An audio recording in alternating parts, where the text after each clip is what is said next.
하나님의 말씀 느헤미야 8장입니다.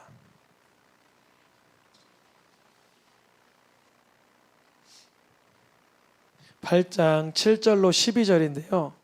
말씀이 조금 길어요. 그래서 잘 또박또박 제가 먼저 한 절씩 읽으면 좋겠습니다. 느헤미야 8장 7절에서 12절. 예수아와 바니와 세레바와 야민과 악굽과 사브네와 후디야와 마세와야 그리다와 아사랴와 요사박과 하난과 플라야와 레위 사람들은 백성이 제자리에 서 있는 동안 그들에게 율법을 깨닫게 하였는데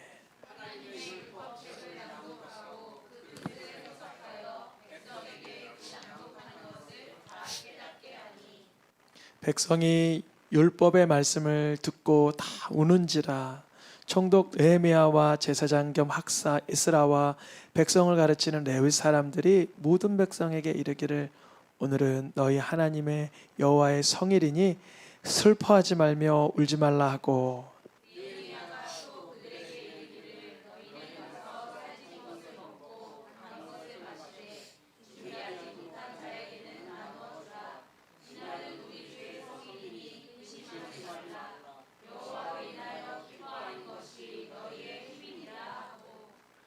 레위 사람들도 모든 백성을 정숙하게 하여 이르기를 오늘은 성일이니 마땅히 조용하고 근심하지 말라니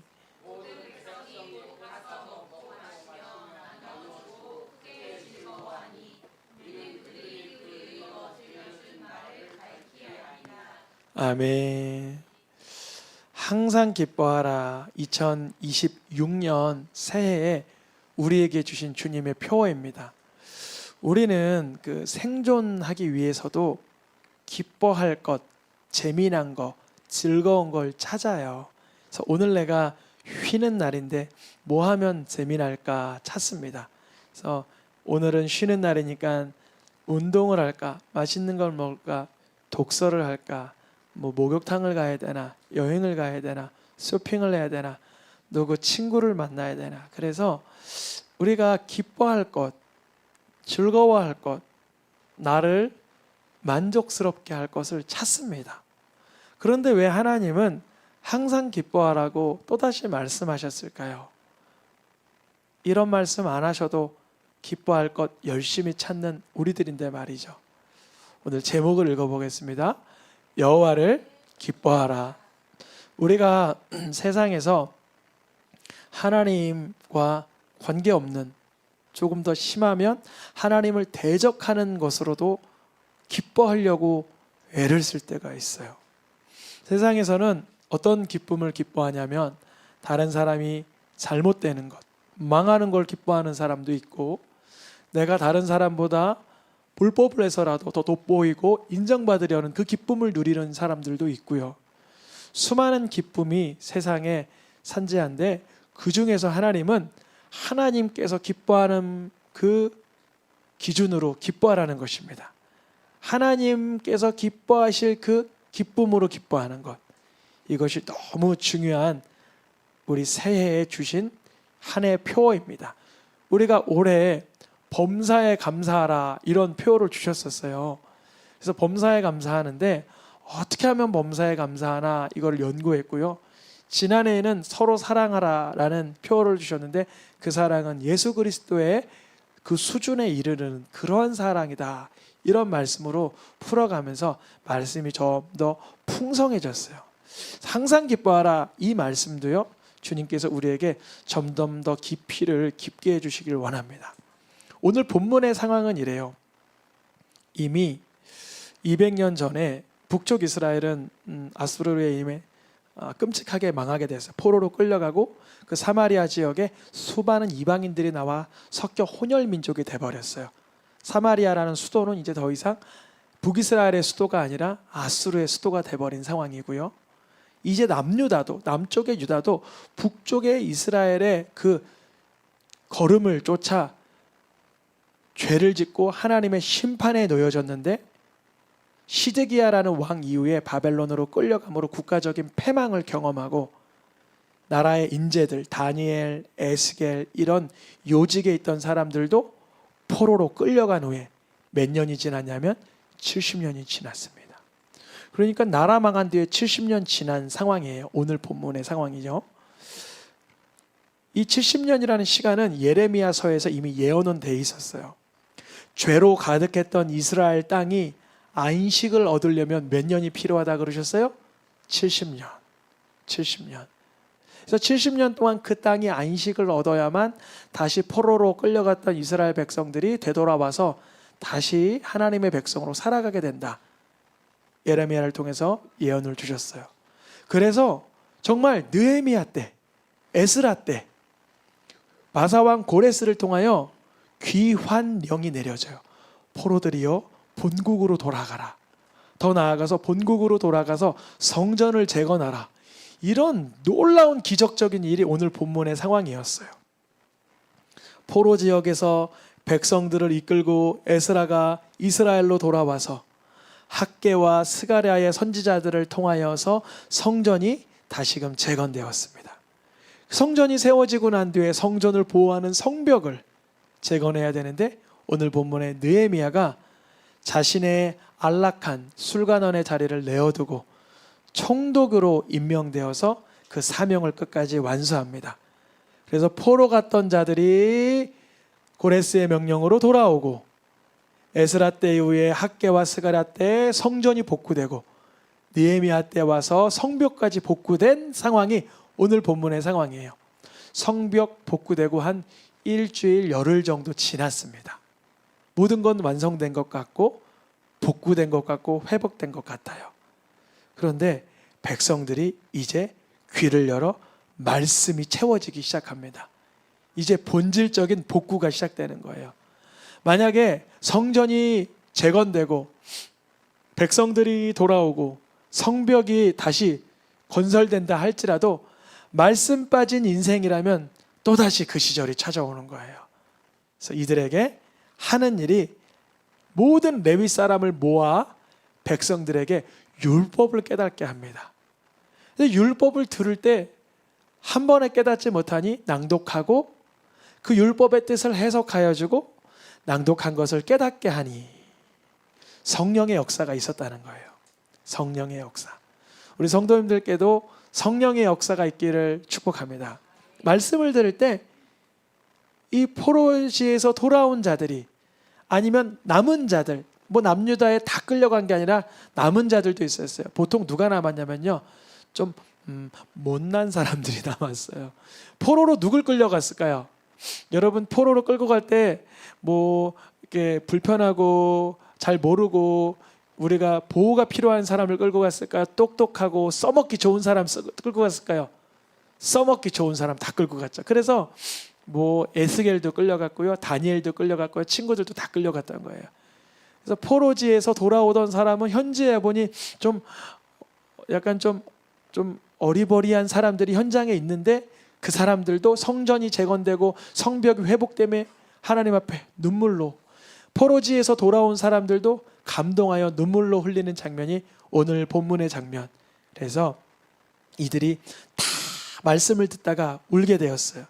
이들이 왜 말씀 들었다가 울었을까? 한번 저는 혼자 추정을 해봤는데, 하나는 포로로 끌려갔던 사람들이 고향 땅에 돌아왔을 때 느꼈던 그 감동.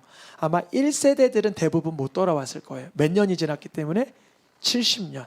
보통은 2세대들 아니면 어렸을 때 끌려간 사람, 뭐 5, 6살 때 부모 따라 포로지에 갔던 사람들이 70년 돼서 이제 8순, 9순이 되어서 고향 땅에 돌아와 보니 다 폐허가 되어 있지만 솔로몬 성전 수준은 아니지만 그래도 복구가 되었다는 그 모습에 율법의 말씀을 듣고 울게 되었다.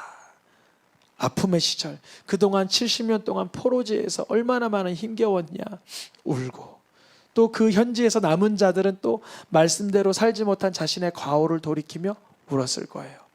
근데 그때 에스라와 사람들이 뭐라 그러냐면, 오늘은 하나님의 성일이니 슬퍼하지 말며 울지 말아라 그래요. 우는 게 잘못됐다는 것이 아니라, 울음에서 멈추는 것이 아니라 울음에서, 눈물에서 하나님의 기쁨까지 나아가야 된다는 거예요. 이날은 주의 성일이니 근심에서 머무를 것이 아니라 하나님의 일하심을 보았지 않느냐. 하나님을 기대하며 기뻐하는 것이 우리의 힘이라 그러는 거예요. 우리가 이 말씀 많이 봤어요. 여호와로 인하여 기뻐하는 것이 우리의 힘이라. 근데 이것을 한번 우리의 일상생활에 적용해서 진지하게 묵상을 해보시면 좋겠어요. 내가 정말 하나님으로 인하여 기뻐하던 힘을 경험해 봤는가? 내가 절망스럽고 곤란하며 아니면 세상의 즐거움을 쫓으려고 했던 그 순간마저도 하나님을 기뻐하는 그 기뻐함으로 즐거워해 보려고 수고해 봤는가? 여호와로 인하여 기뻐하는 것이 너의 힘이라고 말씀하시는데 나는 그 힘의 기원을 알고 있는가? 하나님께서 주시는 기쁨을 만끽하던 사람이 있었으니 다윗이었어요. 다윗은 하나님께 이런 고백을 합니다. 노란 글씨만 읽어보겠습니다. 주께서 내 마음에 두신 기쁨은 풍성할 때보다 더하니이다. 뭐가 풍성할 때보다? 세상의 곡식과 세상의 포도주와 세상의 환경과 형편이 아무리 좋아지는 것보다도 주님이 내게 주시는 기쁨이 훨씬 큽니다. 이런 고백을 다윗이 했어요. 저는 어떠한가 보니까 죄송합니다. 기도원에서 기도하는데 이런 마음이 드는 거예요. 하나님, 나는요 하나님으로 기뻐하는 것보다 안락한 가정으로 돌아가서 아이들 바라보고 맛있는 것 먹고 평범한 기쁨에 감사할 수도 있지만 하나님의 말씀으로 주님의 임재로 기뻐하는 그 기쁨을 잘 모르겠습니다. 알려주세요. 이렇게 기도했어요.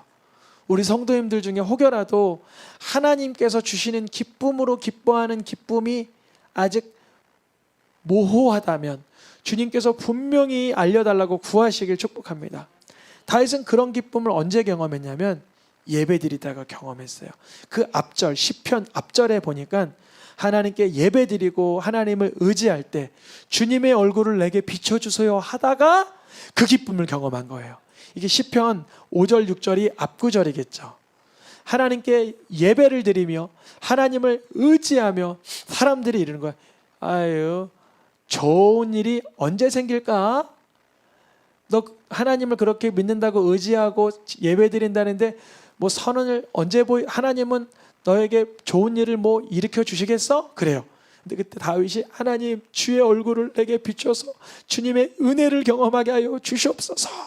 그러니까 다윗이 주님이 주신 기쁨은 세상의 어떠한 풍성함보다 훨씬 내게 더 기쁨의 능력이 유익하고 만끽됩니다. 주님 감사합니다. 이런 고백을 다윗이 하게 된 거예요. 우리 성도님들 좋은 일 있기를 원합니다. 그런데 그 기쁨보다도 더 큰 기쁨을 하나님께서 공급하신 기쁨으로 누리길 원합니다. 그래서 느헤미야와 레위 사람과 에스라는 이런 얘기를 하는 거예요. 오늘은 성일이니 근심에서 멈추지 말고 하나님을 기뻐하는 대로 나아가라 하는 거예요. 성일이 언제냐면요. 이 느헤미야 8장 1절 읽어보면 일곱째 달 초하루 이렇게 써 있어요. 일곱째 날 초하루. 그때가 언제냐면 나팔절입니다. 나팔절 10일 날 대속죄일이죠. 그러니까 이들은 자기네 죄를 생각하면서 근심하며 눈물을 흘렸지만 하나님은 눈물과 근심과 회개만 원하시는 것이 아니라 회개와 근심과 눈물은 하나님의 구원과 은총과 은혜를 누리는 데까지 나아가야 된다는 거예요. 그래서 그들이 알려주는 거예요. 하나님의 말씀을 밝히 알려주는 거예요. 우리 성도님들의 삶 속에 말씀을 인하여 회개함이 일어나길 원합니다. 눈물이 쏟아지길 원해요. 그러나 눈물과 회개와 근심에서 멈추는 자가 아니라 오늘 말씀처럼 뭐라고 말씀에 기록되어 있어요? 여호와로 인하여 기뻐하는 것이 너희의 힘이니라. 예전에는 죄를 짓다가 죄에서 기쁨을 찾았지만 이제 하나님께 회개했다면 세상에 죄를 짓다가 얻게 되는 기쁨을 버려버리고 하나님을 기뻐하는 방법을 찾아야 되지 않겠습니까? 이거 찾아야 돼요.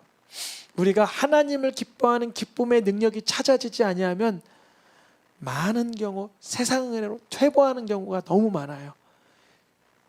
그래서 간혹 젊은 사역자님 중에 교회에서도 애들 게임도 좀 하게 하고 간식도 많이 줘야 되고 또 교회 오면 오냐 해야 되고 칭찬도 해줘야 되고 좋은 일 애들이 기뻐하고 재미난 거 많이 해줘야 된다. 절반은 맞는데 또 절반은 조금 틀린 것 같아요. 왜냐하면 절반이 맞는 이유는 교회 와도 기쁘다, 교회 와도 즐겁다 이런 느낌을 주는 건 중요한데 여기 본문에서 말하는 정말 기쁨은 하나님을 인격적으로 만날 때, 성령의 체험이 있을 때, 회개의 기쁨이 나타날 때, 하나님의 영광을 발견하게 될 때 아는 그 기쁨을 말하는 거예요. 우리 새생명교회에 이 영적인 회복이 있기를 원합니다. 그래서 아이들이 하나님을 힘껏 찬양하며, 우리 청년들이 하나님을 힘껏 높이며, 우리 장년들이 주님을 힘껏 기대할 수 있기를 축복합니다. 세상에서는 죄를 가지고도 엄청 기뻐해요. 행악하기를 기뻐하고, 패역하기를 즐거워하고, 자기 의사를 드러내기를 기뻐하고, 허무한 것을 기뻐하고, 악으로 거짓말로 기뻐하고, 이런 세상의 기쁨도 얼마나 많아요. 죄, 악, 어둠, 사망, 더러움. 하나님께서는 여호와로 인하여 기뻐하는 것이 너희의 힘이라고 말씀하세요. 우리의 삶 속에 하나님으로 인하여 기뻐하는 그 기쁨이 회복되길 원합니다. 지난번처럼 세 가지 질문을 하고 좀 마치려고 해요. 첫 번째 읽어볼까요? 하나님을 기뻐하는 것을 아는가? 첫 번째, 나는 하나님을 기뻐한다는 게 뭔지 아는가? 이거를 대답을 할 수가 있어요. 저는 안 여쭤보겠지만 음식을 기뻐하는 게 뭘까요? 음식 먹고 맛을 즐기고 배부른 게 기쁜 거겠죠. 운동을 기뻐하는 게 뭘까요? 운동하면서 땀 흘리고 뭐 이렇게 승부욕을 가지고 이기든 또 지든 서로 축복하고 또 경기에 또 발전이 생기, 그거 운동 기뻐하는 거겠죠. 이렇게 운동을 기뻐하든 음식을 기뻐하든 뭘 기뻐하든 그 기뻐하는 걸 우리는 알잖아요. 머릿속에서 뭐 오렌지, 뭐 키위, 뭐 레몬 하면 침이 팍 도는 것처럼 알잖아요. 경험적으로. 우리 성도님들 또 저 포함해서 하나님을 기뻐하는 게 무엇인지 알게 되기를 원합니다. 그래서 머릿속에서 아는 정도에서 읽어보겠습니다. 하나님을 기뻐한 경험이 있는가? 그 경험, 체험담이 있기를 원합니다.